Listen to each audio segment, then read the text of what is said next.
Thank you y gracias to the American Association of Teachers of Spanish and Portuguese for naming me your Honorary Fellow of 2020.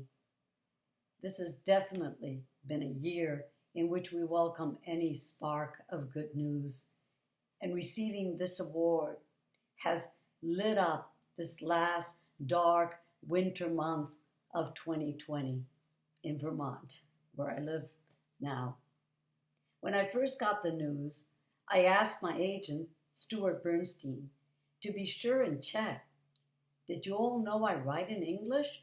That I'm English dominant? That I never formally studied my own native tongue? The answer came back, sí.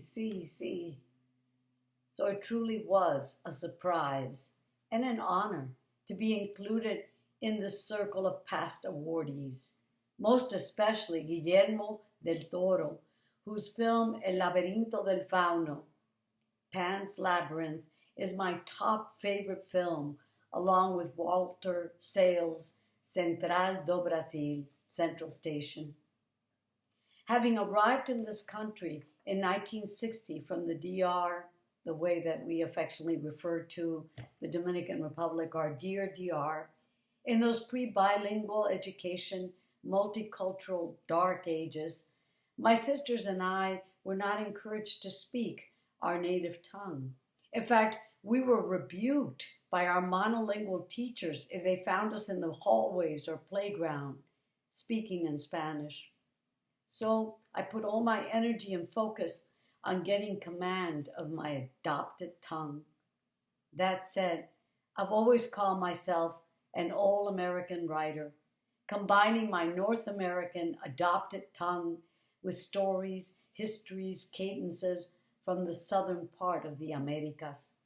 I often say that I speak my Spanish in English. The rhythms of my prose and my poetry in English are definitely infected and affected and inflected by my mother tongue. And more, we are all becoming mixtures and hybrids, not just for viruses, but for languages, cultures, traditions. Borders are porous. And my family has always gone back and forth, never losing our connection to our extended familia and native land. And though my Spanish is, as I describe it, oral Spanish, childhood Spanish, I've become increasingly involved in translations of my work, especially with the translation of Afterlife, my latest adult novel, published this year of the pandemic in English, and this past September in Spanish translation, Más Allá. It has been wonderful and affirming to be accepted by my adopted country and be included on the shelf of American literature, North American literature. But there is truly nothing sweeter than to be welcomed back by my own people, mi gente, after roaming far and wide. So, gracias for opening your doors and giving me the bienvenida with this award. And a special thank you to Dr. Spain Long and to my collaborator and compañera, Dr. Megan Myers. Thank you y gracias.